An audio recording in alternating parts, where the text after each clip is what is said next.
Hey guys, welcome back to more crazy Karen stories. In this Ripe Stories video, the moment Karen saw me digging in the mud, she decided that I did not belong in her fancy double-wide neighborhood. She screamed, threatened my job, and called the cops on me. However, she was not aware that I own the land she stood on. Let's dive right into the story. And the first one is titled, Mega Karen calls 911, bans me from the neighborhood, but I own the land. To give you a little background on how I ended up in this situation, I'm a guy who recently purchased a quiet, well-maintained mobile home park in a semi-rural part of the Midwest. A lot of people have a negative view of mobile home communities, but this place is actually very peaceful. It is tucked away behind a line of pine trees, the roads are paved, and the residents are mostly just hardworking people or older folks looking for a quiet place to live out their retirement. Back when I bought the property a while ago, I knew it would require a lot of hands-on work. I believe in sweat equity. Instead of hiring a pricey property management company that would just sit in an office all day and then charge me a fortune,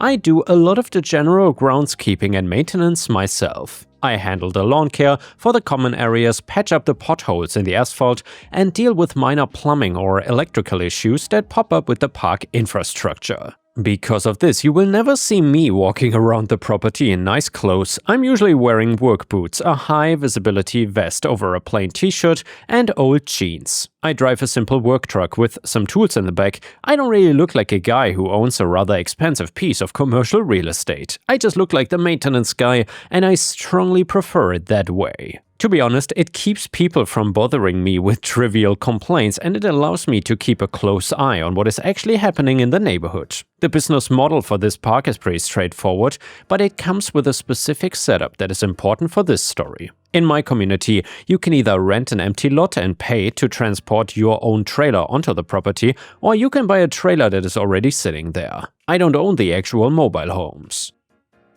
I just own the dirt underneath them. I own the paved roads, the streetlights, the underground water pipes, and the common grassy areas, and I charge lot rent to the people who own the physical structures. One of the people who pays me lot rent is an investor named Charles. Charles owns several nice trailers in my park, including a premium double-wide sitting on lot 14 right near the front entrance. Charles' business model is simple. So he pays me the lot rent every month for the land and the utility hookups, and then he sublets his actual trailer to a tenant for a profit. This is completely legal and very common here. However, Charles is absolutely terrified of getting on my bad side. If Charles' tenants cause problems and I decide to terminate his lot lease, Charles is legally required to remove his property from my land. Moving a double-wide home costs thousands of dollars, and it's a massive headache. Because of this financial reality, Charles is very strict about who he rents to and makes sure his tenants follow my park rules. Well, unfortunately, Charles' screening process completely failed when he rented the double-wide on lot 14 to Mega Karen. Karen was a massive snob from the moment the ink dried on her lease. She had no idea how the land ownership in the park worked. She just paid her rent to Charles every month and assumed Charles was the ultimate authority. Because she was living in one of the newest, largest units in the community, featuring nice siding and a fake stone skirt around the bottom, she acted like she lived in an exclusive gated community. She constantly looked down on other residents, and she would complain if kids were riding their bikes too close to her driveway. She would also leave passive-aggressive notes if a neighbor left their garbage cans out a few hours past collection time. She was incredibly entitled and treated the entire neighborhood like she was an HOA president or something.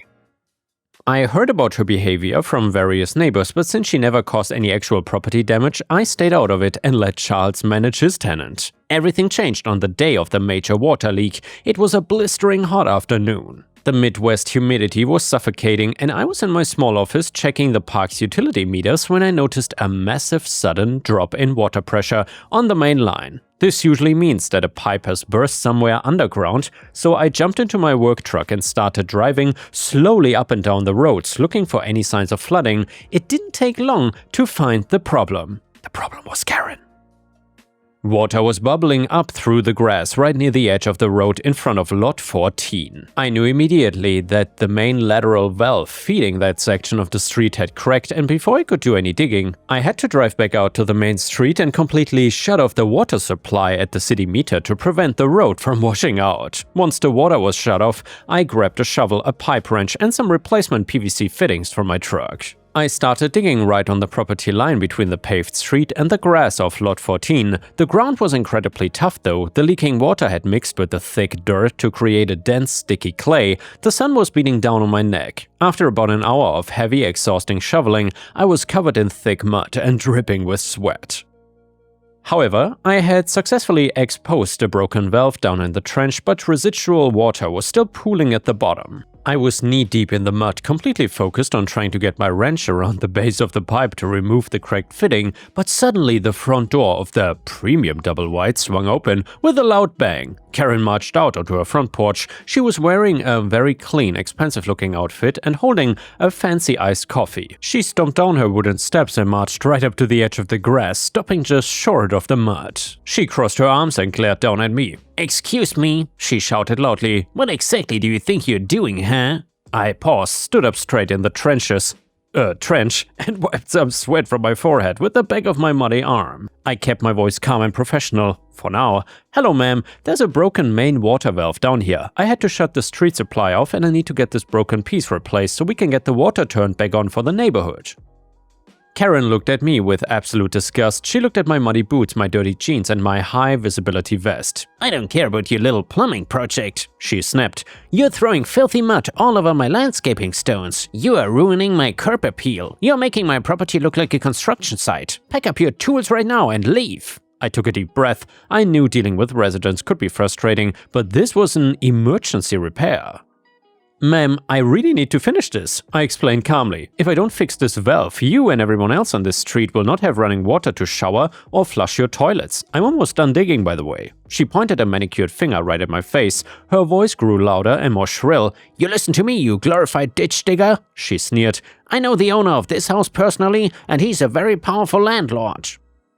If you do not fill that hole back in and get off my grass this instant, I will call him and have him fire you. You have no right to be here, making a mess of my yard." She took a step closer, raising her voice so the neighboring houses could hear. "In fact, you are banned," she declared arrogantly. "I'm officially banning you from this neighborhood. Get your trashy truck and your dirty boots off my property." I looked at her. I looked down at the mud covering my clothes. The sheer audacity of her demanding I be banned from the land I literally held the deed to was almost too funny to process. I realized there was no reasoning with someone this entitled, so I decided the best course of action was to just ignore her and finish my work. And by the way, guys, if you would have been in the same situation as OP, what would you have done here? Let me know in the comments, and please don't forget to like the video and subscribe to the channel while you're at it. Also, let me know where you are watching from today. Thank you so much for your help with the YouTube algorithm. Anyway, I said quietly, "Have a nice day, ma'am." I turned my back to her, bent down into the trench and put my wrench back onto the pipe. Karen absolutely lost her mind. And by the way, guys, I feel like OP should have said, "Bless your heart." But then again, that's more of a southern thing, but I think it always fits. The fact that a lowly laborer was ignoring her direct orders was unacceptable to her. "I'm calling the police," she screamed. "You're trespassing and I'm having you arrested." She whipped her cell phone out of her pocket and furiously dialed 911. Because I was only a few feet away, I could hear her entire conversation with the emergency dispatcher. She immediately put on a fake trembling voice, acting as if her life was in imminent danger. "Hello, yes, police, please," she said breathlessly. "I need officers sent to my house immediately. There's a very aggressive, filthy vagrant trespassing on my property. He is digging a massive hole in my front yard and vandalizing the water pipes. I told him to leave and he's ignoring me. I'm terrified. He is completely destroying the neighborhood infrastructure and refusing to leave." I just shook my head. I kept my head down and focused on loosening the rusted bolts on the valve. I knew the police would have to respond to a call like that. I also knew exactly how this was going to play out, and I felt a deep sense of satisfaction knowing the trap she had just willingly walked into. About 15 minutes later, 2 police cruisers rolled down the street and parked directly behind my work truck. The flashing lights reflected off the vinyl siding of the mobile homes. Several neighbors peeked out of their windows to see what all the commotion was about. Karen immediately ran towards the officers as they stepped out of their vehicles. She put the fake tears back on, pointing dramatically at me in the trench. "Officers, thank goodness you arrived!" she cried out, clutching her hands together. "That man right there, he just showed up and started destroying my yard. He's trespassing. I ordered him to leave and he refused. I want him arrested and removed from this community permanently." The two officers told her to stay back near her porch, and they carefully approached the muddy trench.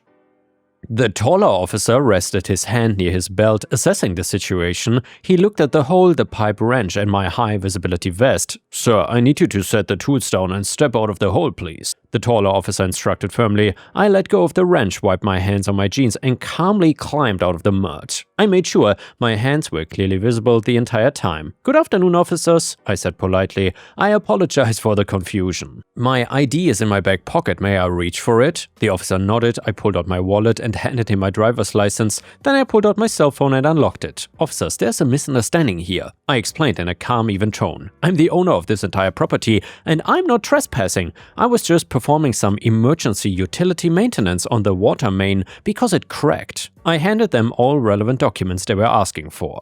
"Well, as you can see," I continued, "I own the asphalt we are parked on, and I own the grass she is standing on. I even own the dirt directly underneath her house." The officers scrutinized the documents. The taller officer's posture instantly relaxed. He looked from my muddy clothes to the screaming woman on the porch, and a small smirk appeared on his face. He handed my ID back. The two officers turned around and walked back towards a very expectant Karen. She was standing tall, arms crossed, looking incredibly smug, and she fully expected to see them slap handcuffs on my wrists and then drag me away. "Ma'am, we need to speak with you," the taller officer called out. Karen marched over, looking at me with a triumphant glare. "Are you taking him to jail now?" she asked eagerly. "Can I get a copy of the report from my landlord?" The officer shook his head. No ma'am, nobody is going to jail. But we do need to have a serious conversation about your misuse of the 911 system." Karen's smug expression faltered instantly. "What are you talking about? He's trespassing on my property." The second officer stepped forward and pointed a finger down at the ground. "Ma'am, he owns the land you're standing on. He owns this street. Your landlord only owns the physical structure you're renting. You cannot trespass the owner of the land from his own property while he is fixing the utilities." Karen's jaw literally dropped, the color completely drained from her face, leaving her looking pale and foolish. "What? No, that's impossible," she stuttered. "My landlord owns this property. This man is just a dirty laborer. Look at him." The taller officer cut her off and said, "We verified everything. He's the legal owner of this entire mobile home park, and you called in a false police report claiming a vagrant was vandalizing pipes. This man is the property owner fixing a critical water main." Karen started to panic by now. "But I pay rent. I have rights. He's making a mess." The officer was losing his patience, though. "Your rights as a subtenant don't include harassing the landowner while he performs emergency maintenance. You're the one causing a disturbance here. If you call emergency services again with false allegations, you will be cited and fined. Go back inside your house and leave this man alone." Karen was completely speechless. The absolute shock and embarrassment radiating off of her was intensely satisfying for me. Several neighbors were now openly standing on their porches, watching her get completely humbled by the police. She opened her mouth to argue and realized she had absolutely no leverage, and then snapped her mouth shut. But I was not quite finished yet. I wanted to make sure this issue was resolved permanently. While the cops were still standing there, I pulled out my phone and found Charles' number in my contacts. I hit the call button and turned the speakerphone function on. The phone rang twice before Charles answered. "Hey man, what's going on?" Charles' voice echoed out of my phone speaker clearly. I made sure I spoke loudly so both the cops and Karen could hear every single word. "Hey Charles," I said casually, "I'm standing out in front of lot 14 right now, fixing a broken water main. Well, your tenant decided to come outside, harass me, and then called the cops on me. Also, she just tried to have me permanently banned from my own park." There was a dead heavy silence on the other end of the line. Charles knew exactly who I was. He knew that this entire investment relied on my goodwill to keep his unit in my community. If I decided to terminate his lot lease because his tenant was causing police disturbances, he would lose a massive amount of money. Charles' panic was immediate. "She did what?" Charles yelled through the speaker. His voice was frantic. "Are the police there right now?" "Yeah, they are standing right next to me," I replied. Charles was furious. He didn't hesitate to throw her under the bus to save his own investment. "Are you out of your mind?" Charles screamed through the phone directly at Karen. "What's wrong with you? Don't talk to him. Don't look at him. Go inside your house right now before you ruin everything." And Karen was trembling.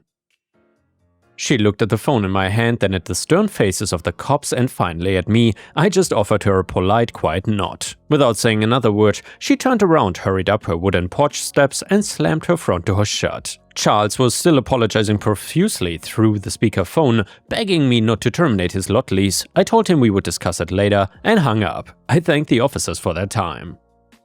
They just chuckled, told me to stay hydrated in the heat, and drove off. I climbed back down into the trench, replaced a cracked PVC fitting, and successfully finished the repair. I drove back to the city meter, turned the supply back on, and the neighborhood had running water again within the hour. The fallout from that afternoon was swift and absolute. Charles was absolutely terrified of losing his spot in the community. He knew the lease explicitly stated that tenants who caused police disturbances or harassed park management would have their lot lease terminated. He refused to tolerate a subtenant who actively brought police activity to his doorstep and jeopardized his income.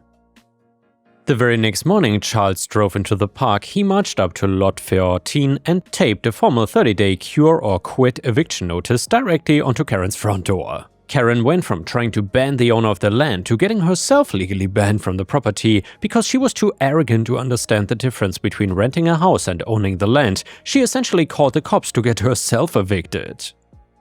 Exactly 30 days later, a large moving truck pulled up to Lot 14. I happened to be patching a pothole near the front entrance that morning, and I watched as Karen supervised the movers with a sour, defeated expression on her face. She refused to even make eye contact with me as I drove past in my beat-up work truck wearing my high-vis vest. She packed up her things and left the neighborhood for good. The park went back to being a quiet, peaceful place, and Charles made absolutely sure his next tenant understood exactly who owned the dirt underneath their feet. And yeah guys, now my thoughts about the story. To be honest, this entitled Karen totally brought this entirely on herself when she called the cops and put on this fake, disgusting voice to lie about the dispatcher about her life being in danger. OP was literally just trying to do a good thing, and this Karen tried to get him sent to jail. She judged a book by its cover and then arrogantly demanded that OP be banned from his own land, so ultimately she got exactly what she deserved, if you ask me. Also, props to Charles for essentially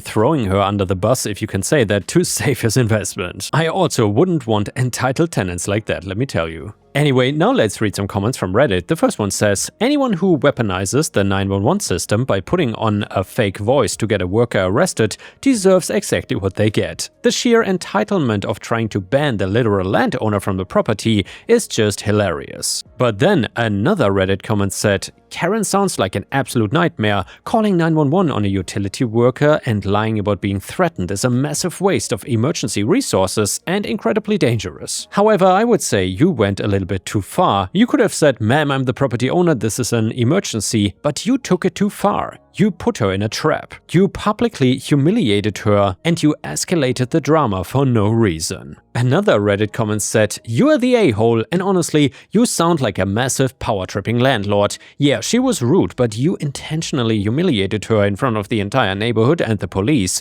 You could have just shown her your ID and explained the situation like a normal person, but instead you let her dig herself into a hole. Pun intended, because you thought it would be funny to watch her crash and burn. And well guys, what can I say? It was indeed funny to watch her crash and burn, or at least read about it. Let me know what you think about this story in the comments and whether you agree or not. And the next one is a beautiful malicious compliance story that you don't want to miss. It is titled, You Don't Want Me to Dig Up Your Driveway? No problem. So I work for a water company in the UK and a customer kept ringing about poor water pressure and ended up getting solicitors, lawyers for you American folks, involved. So the company decided to carry out some checks on their external stopcock? Which happened to be just inside the edge of his driveway. Me and my teammate were allocated the job and I asked around if anyone else had been there, and one of the guys said, yes, I delivered letters a couple of days ago to them, let them know that the work was being carried out today. Off we go to the site. We both go down the stone track to let the customers know we were on site and to check if they needed to get their cars out before we started. One was an old lady who didn't really drive, and the other asked us to wait 20 minutes until she got herself and her horse out. Us being ever helpful said yes, no problem, we will have a coffee until you are out with your horse. The lady comes out on the horse and thanks us profusely for being patient with her, and off she goes. About 5 minutes later we start setting up the barriers around the work area, get the spades out ready, when a car screeched to a stop in the middle of the road and Mr. Angry jumps out and asks what the F do we think we're doing. So being as I am in work and always polite, even with a-holes, I explained that we are here to dig the tap out to check the flow and pressure at the boundary to see if we could improve the situation for them. His very eloquent response was, "You can F off if you think that you're gonna dig up my driveway without even letting us know." So I explained that letters had been delivered a couple of days prior to let them know that we were coming, and it really was to try and help them out with their problems. He's now turned purple with his tantrum and says, "Don't call me a ducking liar, nobody has let me know." Okay sir, no problem, I will pack up and move to my next job. He then goes off on a torrent of expletives while my supervisor is saying what the F is going on there. I said this is the customer that you can hear. He says pull away from sight and call me back and explain what the F caused that. My mate starts packing up while I ring my supervisor, and just as I start to explain to him, this guy comes to the van and says, "You can do the damn job now, I found the letter." I explain, as you stated that you don't want us digging up your damn driveway, I'm not prepared to carry out the work anymore. I rang him back to explain the whole mess about how we had spoken to his wife and she was quite happy for us to do the job, and we had waited to let her out to save scarring the house.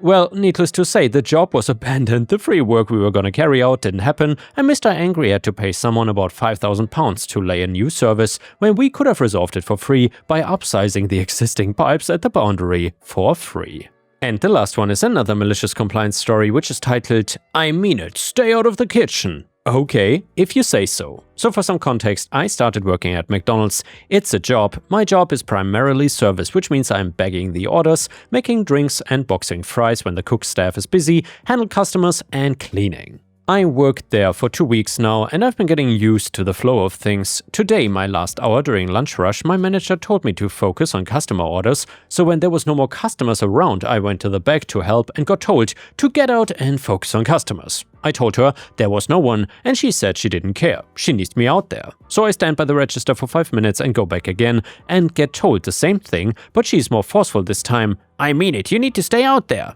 Okay, fine, so I stood there by the register for a whole hour. A customer was waiting for their bag that was right there, and I knew what she needed. She was getting upset and I told her, "I'm sorry, I would get that for you, but I'm not allowed back there right now." I ran out of medium cups and asked the coworker to get them for me. She assumes I don't know where they are and offers to show me, so I say again, "No, I know where they are. Manager doesn't want me back there right now though." Well, someone else tells me that I need to give customers their drink cups even if they order on the kiosk. Again, I say, "I would love to, but I'm not allowed to go back there and see what they ordered, so I don't know if they ordered a drink unless they tell me." Suffice to say, it's been 30 minutes and I'm basically begging now to help because I'm so bored, but told again I am needed out there. So I sit more and just wait for my shift to be over. Eventually, a shift lead said I need to help and not shrink my duty, so I fully explained the situation to her, and a general manager overheard, who said she would like to talk to the manager that told me that.